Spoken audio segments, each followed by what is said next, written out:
Today we're going to go through 8 things no one's ever told you about winches. Plus we're going to take this time to actually go back through our wildest ever recoveries and show you some of the tips we've picked up along 20 plus years of four-wheel driving. If you're serious about your four-wheel driving, you wouldn't head bush without one of these, but it's super important to know everything about it before you put it to use. First things first, let's go back to the basics and talk about load rating and gear ratios and how to choose the right winch for your four-wheel drive.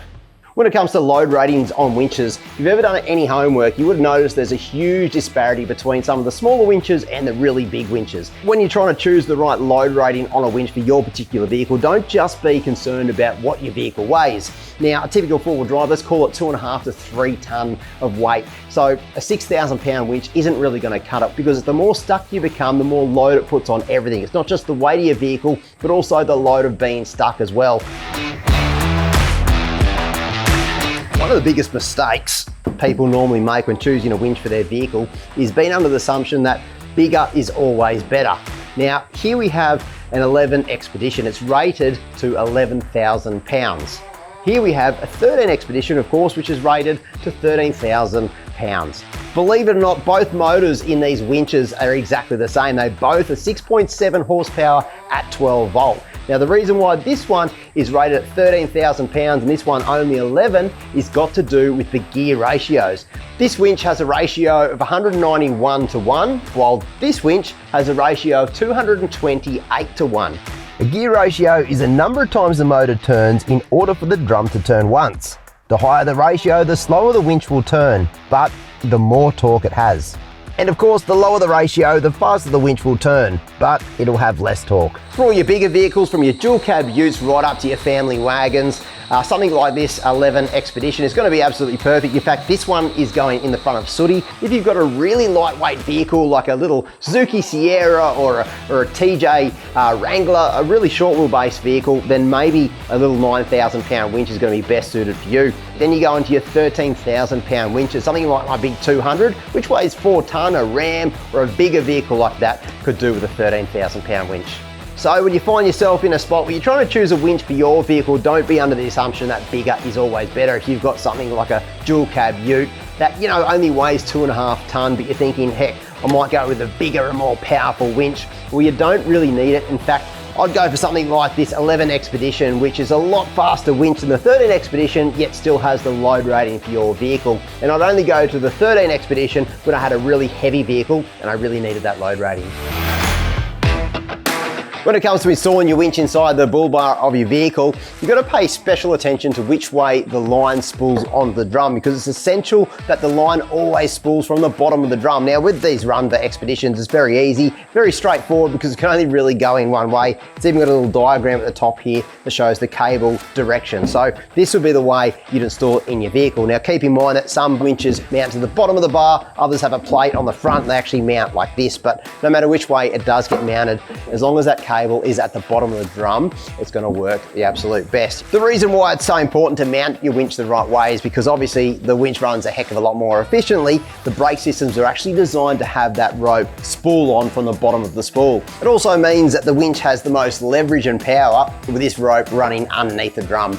Now, you might be thinking it's crazy to think that somebody could possibly install the winch the wrong way up, but it does happen quite a lot. I've seen it a lot in my time, and the main reason is because they want to have their free spool in a certain position or have access to their wires in a certain position, so they rotate the winch to suit, when realistically, most winches, you'll be able to actually rotate the gearbox. No matter how you mount your winch to the bull bar, whether it's on the bottom of a plate or on the front mounting plate of a bull bar, every bull bar is different. Just make sure that rope comes out from the bottom of the spool.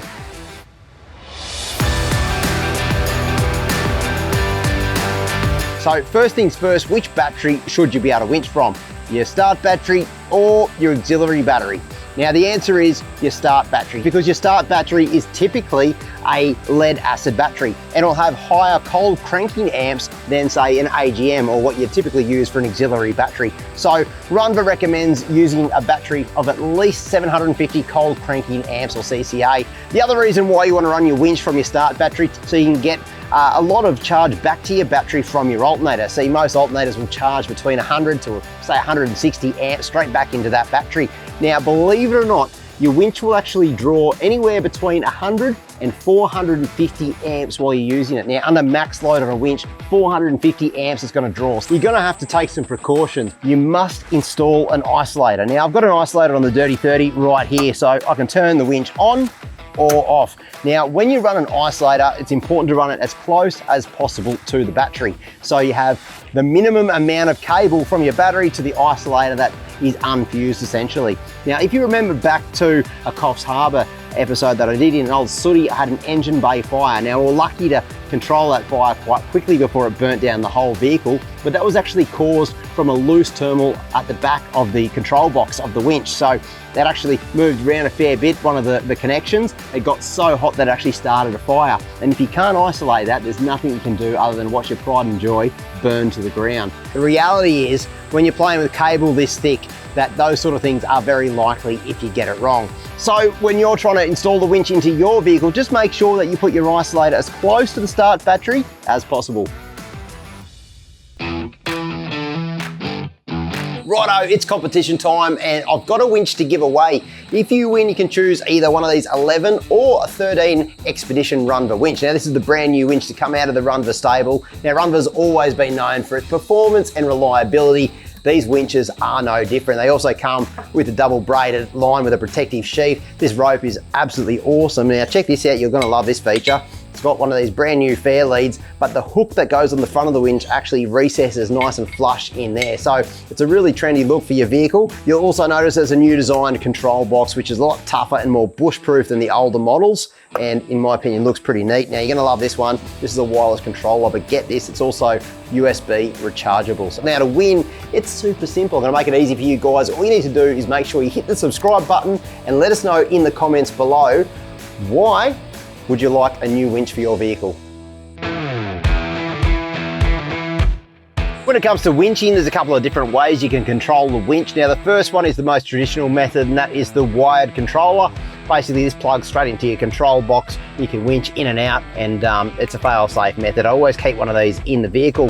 The next way is the wireless remote. I use that for probably 90% of my winching, but I've actually gone a step further in the Dirty 30 and actually put in a couple of switches where I can control the winch straight away. So in case I lose this, or maybe that's hard to find, I can always winch, press of a button straight from the cab of the vehicle. So it's really, really easy. Now, all of these things I wired in myself, but the cool thing is these days, Runva have made it super easy. You can actually purchase these on the website and actually make life a heck of a lot easier and just install it in your own vehicle so you can have in-cab controls. I really love just having those controls right here, so you're never looking for it.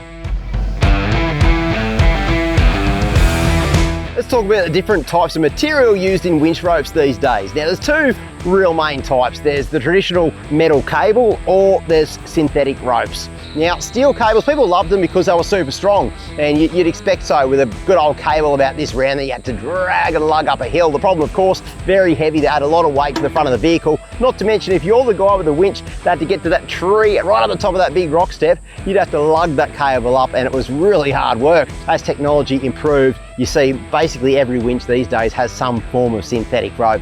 Now, one of the main benefits, even between this rope and say a traditional synthetic rope, is this one's a double braided line with a protective sheath cover on it. Now, what I like about this, it's actually about 10 mil thick, opposed to most synthetic ropes, which are about 11 to 13. So that means that you're gonna get a lot more rope on your drum, and it's really easy to work with.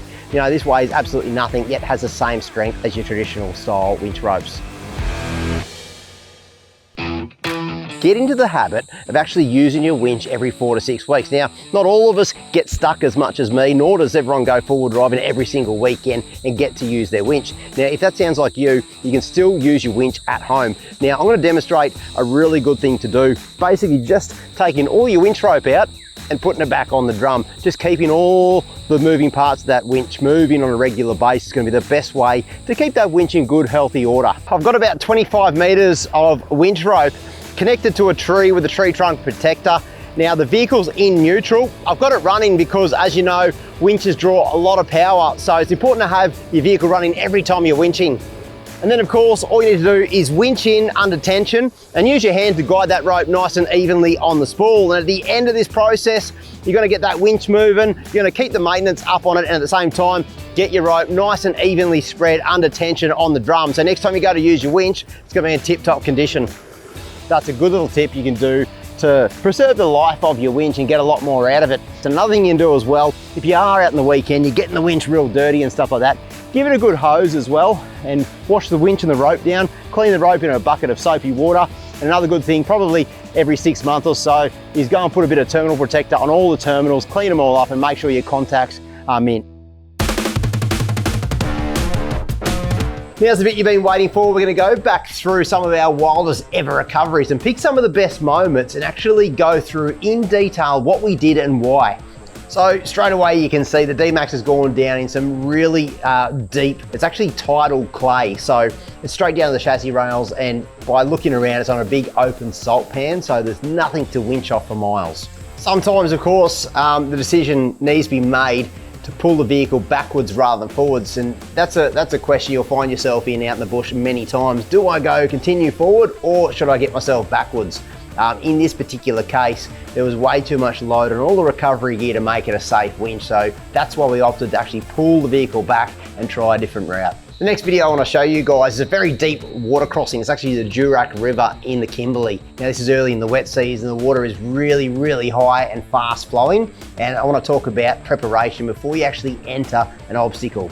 So you'll see us many times when we're about to tackle a really tough off-road obstacle is to prepare the winch rope on the front of the vehicle. So that means basically unspooling the winch rope, making a bit of a coil up on the bull bar so when you do get stuck, you're not trying to fumble around and look for that winch rope. If you can prepare yourself before, you can get out of trouble a lot quicker and a lot safer. And another good idea, communication, especially in a high stress situation, just tell everybody in the convoy what's going on and what's expected should you go down. The first thing you'll notice about this situation, just by looking at the vehicle, I mean that mud's not even up to the hubs of the vehicle, so surely it can't be that stuck. But this is where black soil and a thick clay mud really comes into the equation. You'll see just how stuck Sooty is. And we thought that the old D-Max, which weighs about half of the amount of Sooty, would just be able to winch me back out, because surely I'm not that stuck, as you can see. We've gone from one extreme to the other. Just a single line pull from the D-Max, that did absolutely nothing, to anchoring the D-Max with a big heavy 200 and using a double line pull. The reason you use a double line pull in this situation is actually going to half the load on the winch. It gives you way more pulling power. It's super slow, but it's actually working. Sooty's actually moving. The other little technique when you're in really thick soil like that is not to succumb to the temptation of really spinning those tires. You'll find that won't do anything. You're not about to get traction miraculously and pop yourself out. You want to just keep those tires spinning, but not digging yourself down deeper. How's that? That shows suction at play, and that vehicle is so stuck that no matter what, that single line pull is not going to do the job. So this is where sometimes you can think a little bit outside the square. What we're actually doing is grabbing a spare tire to put underneath the winch rope. The whole theory behind that is that the winch rope is going to be going up over that spare tire. The spare tire, of course, can roll as the winch rolls in, but basically from the top of that tire back down to the vehicle is a nice steep angle to be able to pull that vehicle up. What you'll notice we're doing here is we're using shovels to dig around the tires. The more you can extract from around the vehicle, less the suction's going to be, of course. You'll notice there's a sneaky little high lift jack in there as well. We're actually using that on the back of the tray to try and actually physically jack the vehicle up. Then we can put logs, recovery boards, all that sort of jazz underneath. Now this is extreme recovery that a lot of people simply wouldn't be able to get out of, but it shows that if you use a little bit of creativity in these situations and understand exactly what's stopping the vehicle, sometimes you can get a solution around it. See, at last the vehicle's actually moving. Now, it might only be a little bit, but it's moving. That's the best we've had in about 4 hours at this stage. So we eventually got the vehicle out, but as you can see, now it's night time. This has been a 6 or 7 hour recovery, no joke. And the way we got it out was just a lot more digging. We actually dug a whole stack out from behind the vehicle and made a bit of a ramp, and that was the only way to get it unstuck, just slowly and surely. But it goes to show, black soil, it's not to be mucked around with. Jesse was doing quite a wild little line, suspension unloaded, the vehicle has rolled onto its side. That happens so slowly. Now I just want to pause right here because you'll notice that really floral thing in the passenger window. That's actually Jesse's luggage. Now it's important to note that he runs around with flowers on his luggage. Now for one of the most hardcore blokes I know, You've got a pretty girly set of luggage. Now, when you've got your vehicle on its side, the first thing you want to do is panic. There's no two ways about it, but the safest way to recover a vehicle like this is actually take your time and look at all your different options and circle back on the one that's going to work the best and be the most safest. Like, so many times people get in a rush to try and recover that vehicle, it'll flip again onto its other side. I've seen it happen so many times. Really take your time in these situations. The more high stress situation is, take more time to figure out the proper solution. One of the big problems that we're facing here is the position of the lobster on its side was right next to a rock step. So ideally when a vehicle's on its side, you want to just get a winch on that side of the vehicle and bring it back on its tires. But if we did that, there was a rock step that was going to get caught on and it would just slide the vehicle on its side even more, causing a heck of a lot of panel damage. Look at that, at this point where we're so hopeful that the vehicle's starting to lift up, the tyres are almost in the right spot. We've dragged the vehicle enough on its side where we could probably pivot it up on its own tyres, but then the anchor lets go. And a lot of times you'll just have to use a bit of trial and error. It's about getting your angles right with your winching. Now, it really does pay to be good at trigonometry when you're wheeling like this in a very technical environment and doing wild recoveries like this, but just a bit of trial and error can make all the difference. If something doesn't look like it's working, don't persevere with it, try and find another way. Well, there you go, there's a whole stack of details around not just winches, but technical winching as well. So if you've liked this style of video, make sure you give us a quick like and also subscribe so you don't miss any more of this content. That's enough for me. I'll see you around next time.